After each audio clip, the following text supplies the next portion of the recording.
You're listening to the Wild 7 Podcast Network. Listen different.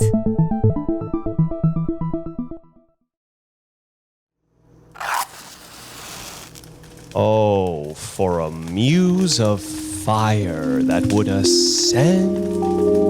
It was the best of times. It was the worst of times. Because men groping in the Arctic darkness had found a yellow metal. I expected this reception. All men hate the wretched. If I loved you less, I might be able to talk about it more. Lord, I thought we were through with those Martians. You are now listening to Storyscapes on the Wild 7 Podcast Network.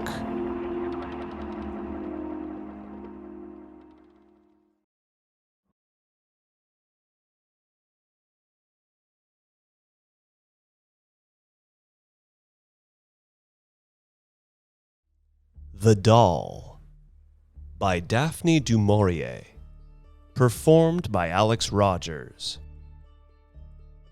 The following pages were found in a shabby pocketbook, very much sodden and discolored by salt water. Their owner has never been traced, and the most diligent enquiries have failed to discover his identity. Either the wretched man drowned himself near the spot where he hid his pocketbook, and his body has been lost at sea, or he is still wandering about in the world, trying to forget himself and his tragedy.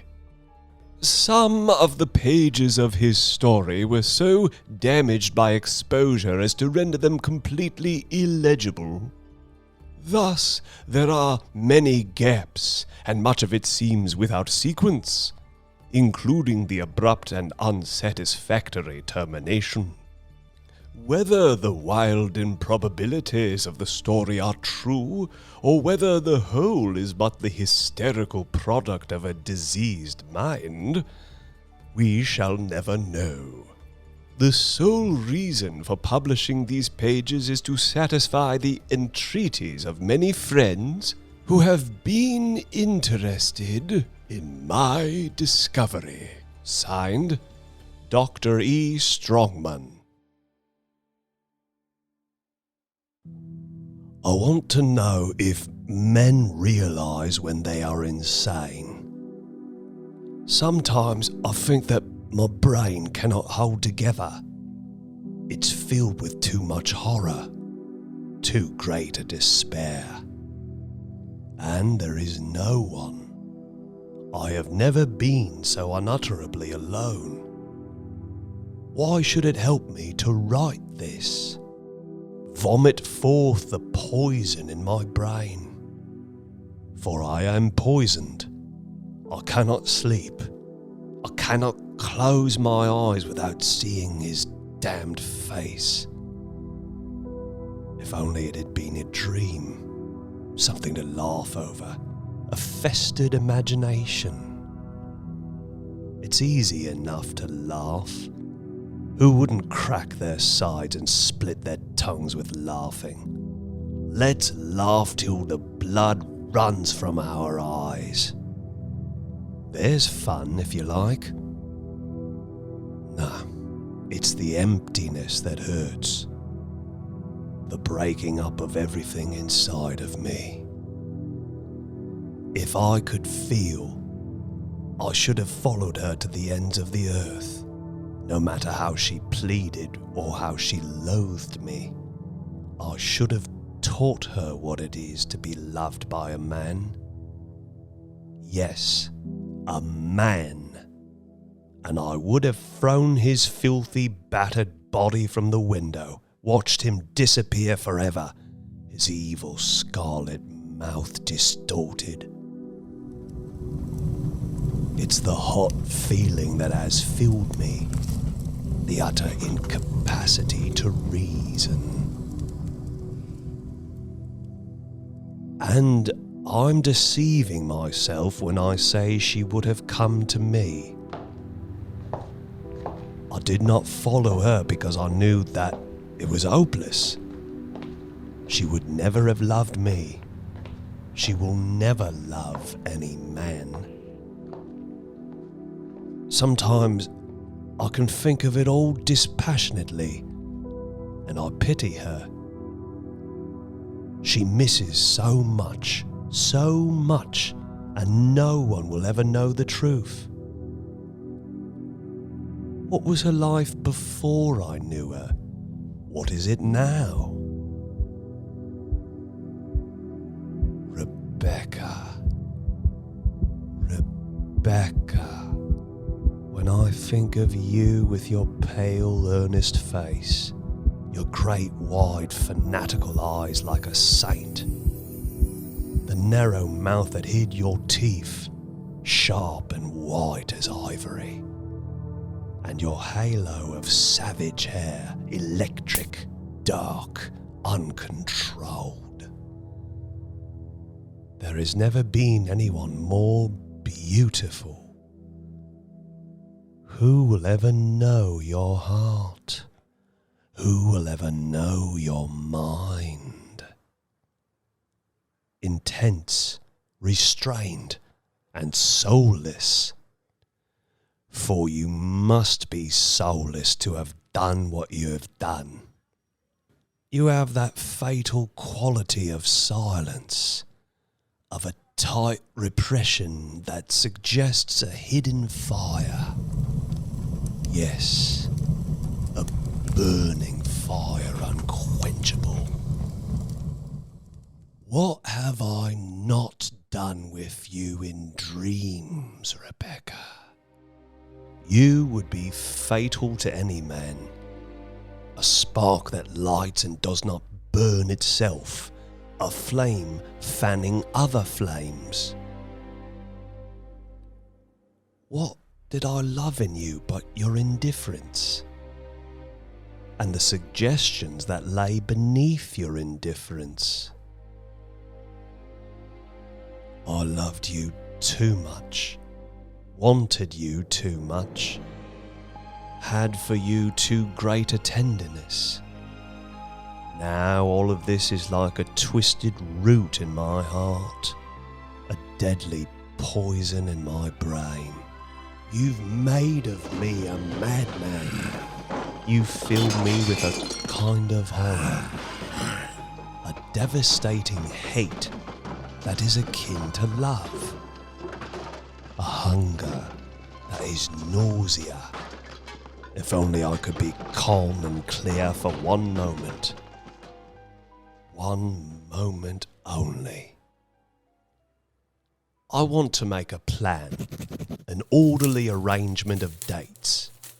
It was at Olga's studio first, I think. I can remember how it rained outside, and the rain made dirty streaks on the window pane. The room was full. A lot of people were talking by the piano. Volky was there. They were trying to make him sing, and Olga was screaming with laughter. I always hated the hard, thin reed of her laugh.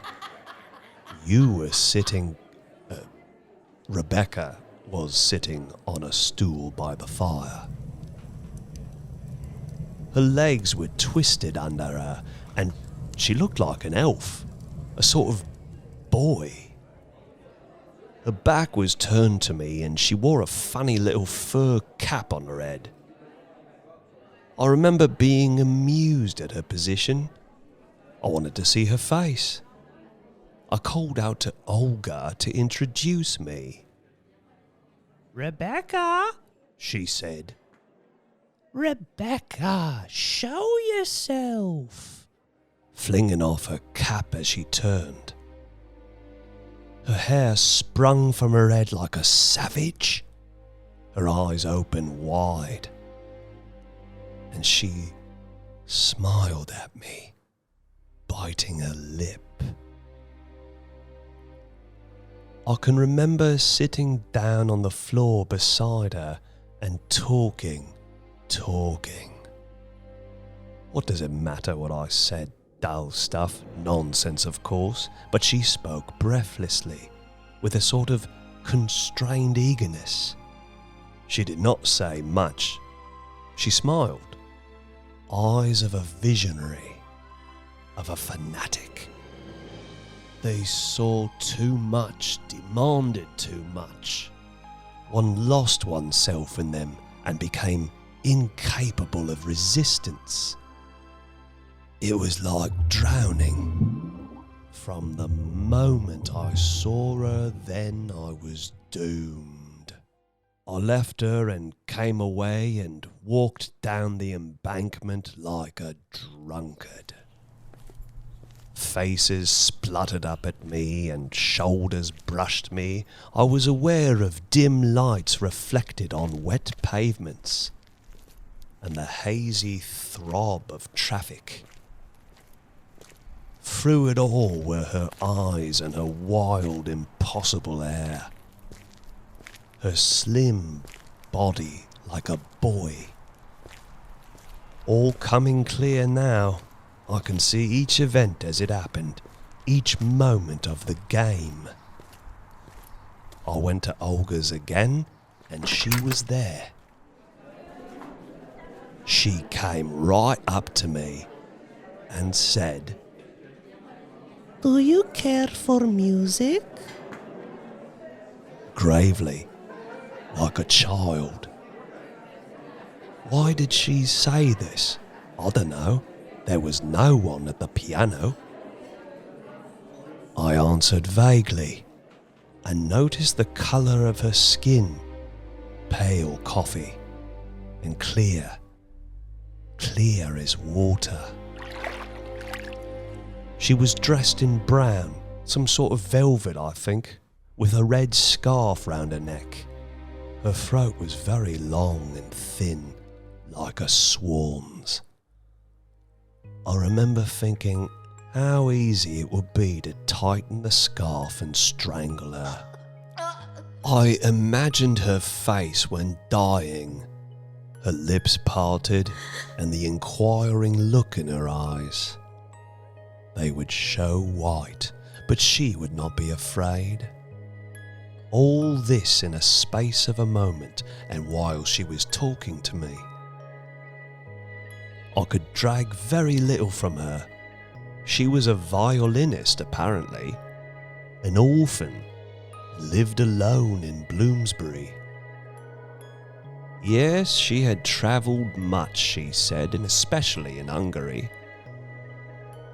She had lived in Budapest for 3 years, studying music. She did not care for England. She wanted to go back to Budapest. It was the only city in the world. Rebecca, someone called, and she glanced over her shoulder with a smile. How much could I write about Rebecca's smile? It was so vivid, so intensely alive, and yet apart, unearthly. It had no relation to anything one said. Her eyes would be transfigured as if by a shaft of silver.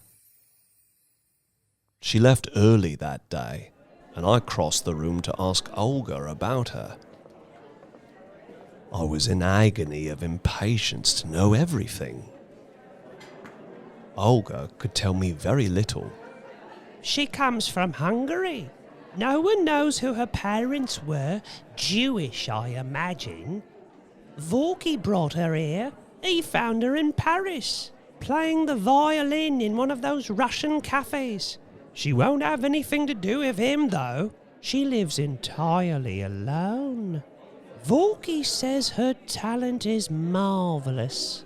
If she only goes on, there will be no one to touch her. But she won't work. She doesn't seem to care. I heard her at Vorky's flat. It sent cold shivers down me spine. She stood at the end of the room, looking like something off another planet.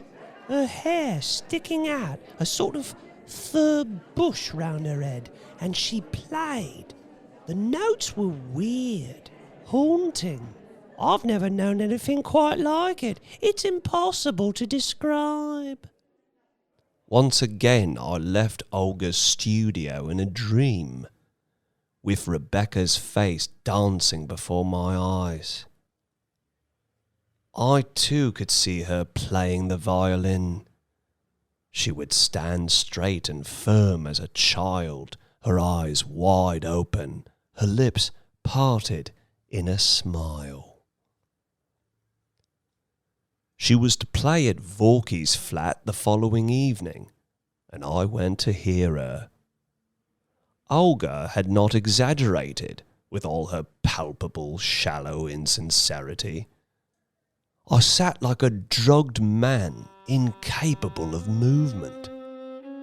I don't know what she played, but it was shattering, stupendous. I was not aware of anything but that I and Rebecca were together. Out of the world, away, lost in unutterable bliss. We were climbing, then flying, higher. At one time the violin seemed to protest, and it was as if she were refusing me and I were pursuing her. Then there came a torrent of sound, a medley of acceptance and denial, a confusion of notes in which were mingled desire and sweetness and intolerable pleasure. I could feel my heart beating like the throb of some mighty vessel, and the blood pounded in my temples. Rebecca was part of me. She was myself. It was too much. It was too glorious. We had reached the summit. We could go no farther. The sun seemed to strike into my eyes. I looked up. Rebecca was smiling at me. The violin broke on a note of exquisite beauty. It was fulfillment. I leaned back exhausted on the sofa, my senses swimming. It was too wonderful, too wonderful. 3 minutes passed before I came fully conscious again. I felt as if I'd plunged in the black abyss of eternity to sleep, and had come awake once more. No one had noticed me. Vorky was handing round drinks, and Rebecca was sitting by the piano turning over some music. When they asked her to play again, she refused. She was tired, she said. They implored her, so she took up her violin and played once more. Something quite short, but very lovely and pure, like a child's prayer. Later in the evening, she came and sat beside me. For a few moments I was too moved to speak. Then I cursed myself for a fool, and turned to her and looked into her face. You gave me a marvellous sensation when you played, I told her. It was beautiful, intoxicating. I shall never forget it. You have a very dangerous talent. She was silent, and then spoke in her restrained, breathless little voice. I played for you, she said. I wanted to see what it was like to play to a man. Her words bewildered me. They seemed utterly inexplicable. She was not lying. Her eyes looked straight into mine, and she was smiling. What do you mean? I asked her. Have you never played for anyone before? Do you use your gift just to satisfy yourself? I don't understand. Perhaps, She said slowly. perhaps it's like that. I can't explain. I want to see you again, I told her. I'd like to come and see you alone, where we can talk, really talk. I've thought about you ever since I saw you in Olga's studio. You knew that, didn't you? That's why you played to me tonight, wasn't it? I wanted to drag the answer from her lips. I wanted to force her to say yes. She shrugged her shoulders. She refused to be definite. It was exasperating. I don't know. She said. I don't know. Then I asked for her address, and she gave it to me. She was busy. She would not be able to see me until the end of the week. The party broke up soon after, and she disappeared. The days that passed seemed interminable. I could not wait to see her again. I thought about her ceaselessly. On Friday I could stand it no longer, so I went to her. She lived in an odd sort of a house somewhere in Bloomsbury. She rented the top floor as a flat. The outlook was dull and dreary. I wondered how she could bear to live there. She opened the door to me herself and took me into a large bare room like a studio with an oil stove burning. I was struck by the cheerlessness of it. But she did not seem to notice anything and made me sit down in a shabby armchair. This is where I practice Rebecca told me. and have my meals. It's a bright room, don't you think? I said nothing to this, and then she went to a cupboard and brought out some drinks and a few stale biscuits. She took nothing herself. I found her strange, detached. She seemed bored at my being there. Our conversation was forced and there were pauses. I found it impossible to say any of the things I wanted to say. She played to me for a while, but they were all classical things that I knew, and quite different from what she had played that evening at Vorky's. Before I left, she showed me round her tiny flat. There was a little scullery place she used for a kitchen, a poky bathroom, and her own small bedroom, which was furnished like a nun's cell, quite plain and bare. There was another room leading from the studio, but she did not show me this. It was obviously a fair-sized room, as I saw the window from the street afterwards and watched her draw the heavy curtains across it. Note: here some pages were completely illegible, covered with blots and discoloured. The narrative appears to continue in the middle of a sentence. Dr. Strongman. Not really cold. She insisted. I've tried to explain to you that I'm odd in some ways. I've never met anyone to care for. I've never been in love. I've always disliked people rather than been attracted to them. That doesn't explain your music, I broke in impatiently. You play as if you knew everything. Everything! I was becoming maddened by her indifference. It was not natural, but calculated. She always gave me the impression of concealment. I felt I should never discover what was in her mind, whether she was like a child asleep, a flower before it has blossomed, or whether she was lying to me throughout, in which case every man would have been her lover. Every man. I was tortured by doubt and jealousy. The thought of other men was driving me insane. And she gave me no relief. She would look at me with her great pale eyes, pure as water, until I could swear that she was untouched. A look, a smile, and back would come my torture and my misery. She was impossible. She evaded everything.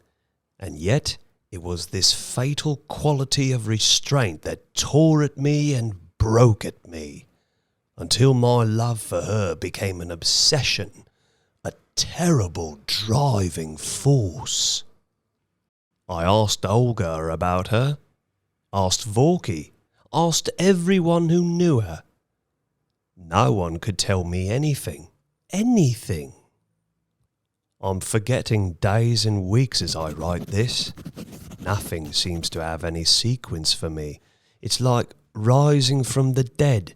It's like being reincarnated from dust and ashes to live it again, to live my whole cursed life again. For what was my life before I loved Rebecca? Where was I? Who was I? I had better write that Sunday now. Sunday that was really the end. And I didn't know it. I thought it was the beginning. I was like someone walking in the dark. No, walking in the light, with his eyes open and not seeing, deliberately blinding himself. Sunday, day of hollow and mistaken happiness. I went to her flat about 9 in the evening. She was waiting for me.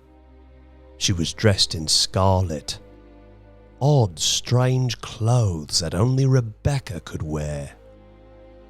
She seemed excited, intoxicated. She ran about the room like an elf. Then she sat down at my feet with her legs tucked under her and held out her thin brown hands to the stove. She laughed and giggled childishly. She reminded me of a mischievous child planning some naughtiness. Then all at once she turned to me, her face pale, her eyes strangely alight. She said, Is it possible to love someone so much that it gives one a pleasure, an unaccountable pleasure to hurt them? To hurt them by jealousy, I mean, and to hurt oneself at the same time. Pleasure and pain. An equal mingling of pleasure and pain. Just as an experiment, a rare sensation. She puzzled me, but I tried to explain to her what was meant by sadism. She seemed to understand and nodded her head thoughtfully once or twice. Then she rose and went slowly across the room to the door I'd never yet seen opened. She looked oddly pale as she stood there, her mass of queer savage hair springing from her head, her hand on the knob of the door. I want to introduce you to Julio, she said. I left my chair and went towards her. I had no idea what she was talking about. She took my hand and then opened the door. I saw a low, round-shaped room whose walls were draped with some sort of velvet hangings as if to deaden any sound, and long, thick curtains were drawn across the window. There was a log fire, but it had burnt very low. Near the fireplace was a divan, covered with cushions thrown anyhow, and the only light came from a small shaded lamp thus leaving the room in half darkness. There was one chair in the room, and this was facing the divan. Something was sitting in the chair. I felt an eerie, cold feeling in my heart, as if the room were haunted. "What is it?" I whispered. Rebecca took the lamp and held it over the chair. "This is Julio," she said softly. I stepped closer and saw what I took to be a boy of about 16, dressed in a dinner jacket, shirt and waistcoat, and long Spanish trousers. His face was the most evil thing I have ever seen. It was ashen pale in colour, and the mouth was a crimson gash, sensual and depraved. The nose was thin, with curved nostrils, and the eyes were cruel, gleaming and narrow, and curiously still. They seemed to stare right through one, the eyes of a hawk. The hair was sleek and dark, brushed right back from the white forehead. It was the face of a satyr, a grinning, hateful satyr. Then I was aware of a strange feeling of disappointment, a helpless sensation of not understanding, of dumb incredulity. There was no boy sitting in the chair. It was a doll, human enough, damnably lifelike, with a foul, distinctive personality, but a doll. Only a doll. The eyes stared into mine without recognition, the mouth leered foolishly. I looked at Rebecca. She was watching my face. "I don't see," I said. "What's the point of all this? Where did you get this loathsome toy? Are you having a joke with me?" I spoke sharply. I felt uneasy and cold. The next moment the room was in darkness. She turned out the lamp. I felt her arms around my neck and her mouth upon mine. "Now shall I tell you I love you?" she whispered. "Shall I?" A hot wave of something swept over me, and the floor seemed to swing beneath my feet. She clung to me and kissed my throat. I could feel her fingers at the back of my neck. I let her hands wander over my body, and she kissed me again. It was devastating. It was madness. It was like death. I don't know how long we stood there. I don't remember anything, words or thoughts or dreams. Only the silence of that dark room, the feeble glow of the fire, the beating of my heart, the singing in my ears, and Rebecca.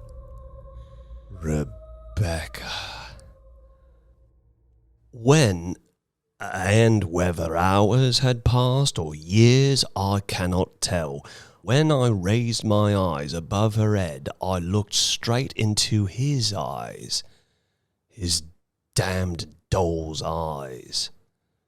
They seemed to squint at me and leer. One eyebrow was cocked, and his crimson, treacherous mouth was twisted at the corner.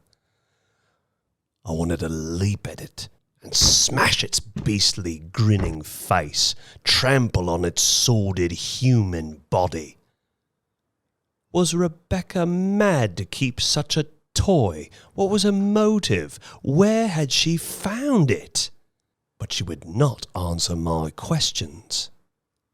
"Come away," she said. and dragged me from the room, back once more into the hard, glaring light of the bare studio. "You must go now," she said breathlessly. "It's late. I had forgotten." I tried to take hold of her once more. I wanted to kiss her again and again. She surely did not mean me to go now. "Tomorrow," she said impatiently. "I promise you, tomorrow, but not at the moment. I'm tired and bewildered, don't you see? Let me alone just for tonight. It's been too strong. I can't realize anything." She stamped her foot with impatience. She looked ill. I saw it was helpless. I took my things and went, and walked, and walked. All night, I think. I watched the dawn break on Hampstead Heath, grey and sunless. Heavy rain fell from a leaden sky. My body was cold, but my brain was on fire. Once more I was certain that Rebecca had lied to me. From the moment she kissed me, I knew that she had lied to me. She had known 5, 10, what matter the number, 20 lovers, and I was not one of them. No, I was not one of them. I found myself near Camden Town. Buses rumbled along the streets. It was still raining. People straggled past me, their figures bent under umbrellas. I found a taxi somewhere and went home. I got into bed without undressing and slept. I slept for hours. When I awoke, it was dark once more. It must have been about 6 in the evening. I remember washing mechanically, and then once more walking in the direction of Bloomsbury. I reached the flat and rang at her bell. She let me in without a word and then sat down in the studio before the oil stove.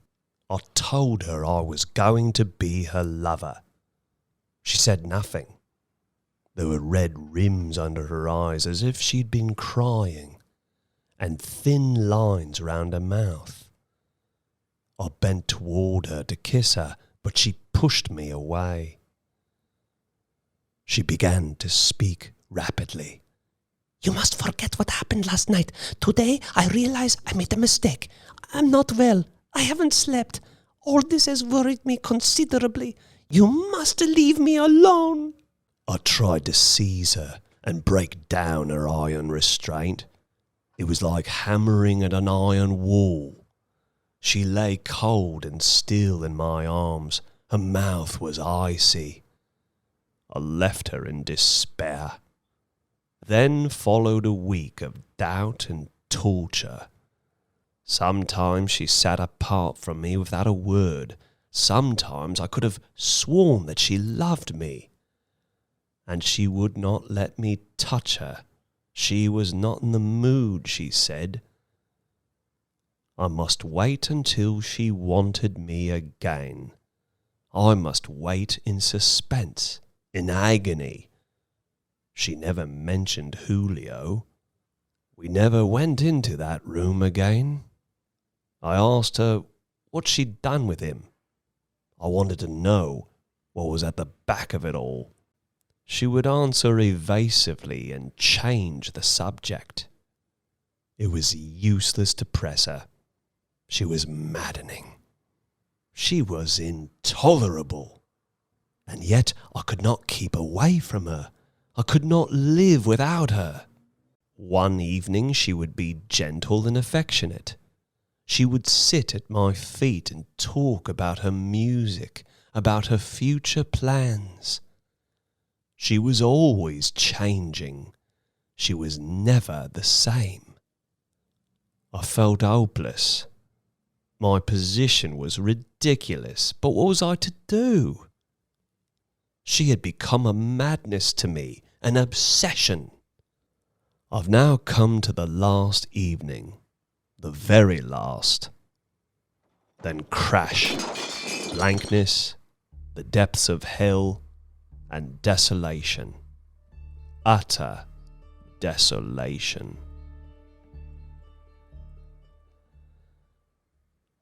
Let me get it clear. When was it? What time was it? 7? 8, perhaps. I can't remember. I was leaving the flat and she came to the door with me. She suddenly put her arms round me and kissed me.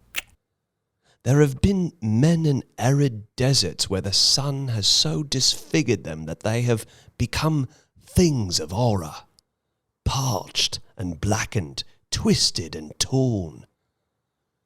Their eyes run blood, their tongues are bitten through, and then they come upon water. I know, because I was one of their number. Laugh at all these comparisons, call me a madman, but the laugh is on my side. There are women, but you have not kissed Rebecca, you cannot know. You are a fool asleep. You have never begun to imagine. Note, much of this seems completely unintelligible, and the quarter page that follows consists of nothing but broken sentences and half-formed ideas. Then the narrative continues. It was shattering. She let me kiss her again and again. I took her face in my hands and looked down into her eyes. Who were your lovers? I said. How often did you kiss them like that? Who taught you to kiss them like that? Who was the first, the very first? Tell me. A haze of fury was before my eyes. My hands shook. I swear to you that you are the first man I have ever kissed. I swear to you that there has been no man before you. Never. Never. She looked straight at me. Her voice was firm. I saw that she was speaking the truth. Now you must go, she said. Tomorrow you shall come, and then we shall have so much to tell each other, so much. She smiled at me. I saw right through her wall of restraint, right through ice into the flame, the hidden fire. I remember leaving the flat and having dinner somewhere. My head was on fire. I seemed to walk among the gods. It was incredible that Rebecca should love me. It was incredible that I should know such happiness. I wanted to shout. I wanted to chuck myself off a roof. I went home and paced up and down the room. I couldn't sleep. Every nerve in my body seemed alive. Then, suddenly, at midnight, I could stand it no longer. I felt my love for her was so strong that she would know. She would wait for me. She would understand. She would have to understand. I don't know how I got to her flat. Seconds seemed to flash by and I was standing outside in the street, gazing up at the windows. I persuaded the night porter to let me in. He was half asleep and he let me pass upstairs. I listened outside her door. Not a sound came from within. It might have been the entrance to a tomb. I put my hand on the doorknob and turned it slowly. To my surprise, it was not locked. Rebecca must have forgotten to turn the key after I left. I stepped inside. Everything was in darkness. "Rebecca," I called softly. "Rebecca." No answer. The door of her bedroom was open. There was no one inside. Then I went into the kitchen and the bathroom. Both were empty. Then I knew. Something gripped my heart. Cold, clammy fear. I looked towards that other room. His room. Julio's room. I knew that Rebecca was in there, with the doll, with Julio. I felt my way across the room and beat against the door. It was locked. I kicked against the panel and tore at it with my nails. It gave way beneath my weight. I heard a cry of fury from Rebecca, and she turned on the lamp. Oh, Christ, I shall never forget her eyes, the terrible light, the unholy rapture in her eyes, and her ashen face. I saw everything. The room, the divan. I knew everything. I was seized with deadly sickness, a terrible despair. And all the time his vile, filthy face was looking at me. His eyes never left me, staring with a lifeless, glossy immobility. The wet, crimson mouth was sneering. The sleek, dark hair hung in streaks across his cheek. He was a machine. Something worked by screws. He was not alive, not human, but terrible, ghastly. And Rebecca turned to me. Her voice was cold, apart, unearthly. "And you expect me to love you? Don't you see that I can't? I can't. How can I care for you or any man? Go away. Leave me. I loathe you. I loathe you all. I don't need you. I don't want you." Something cracked inside my heart. I turned away. I left them. I left them alone. I ran into the street. Tears were pouring down my face. I sobbed aloud. I shook my fist at the stars. And that is all. There is no more to say, no more to tell. I went the next day and she had gone. They'd both gone. No one knew where she was. I asked everyone I saw. No one could tell me. Everything is dim. Everything is useless. I shall never see Rebecca again. No one will see her again. It will always be Rebecca and Julio. Days will come, and nights, and nothing. They will haunt me. I shall never sleep. I'm cursed. I don't know what I'm saying, what I'm writing. What am I going to do? Oh God, what am I going to do? I can't live.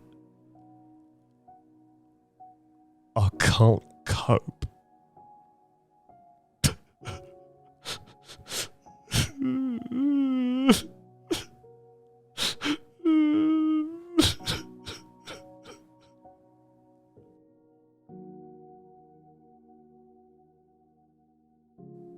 You have been listening to Storyscapes on the Wild 7 Podcast Network. The story you have just heard is The Doll by Daphne du Maurier, performed by Alex Rogers, sound designed by Emily Zappata, opening theme music by Inca Rose, produced by Chris Trull. Keep listening for more Storyscapes.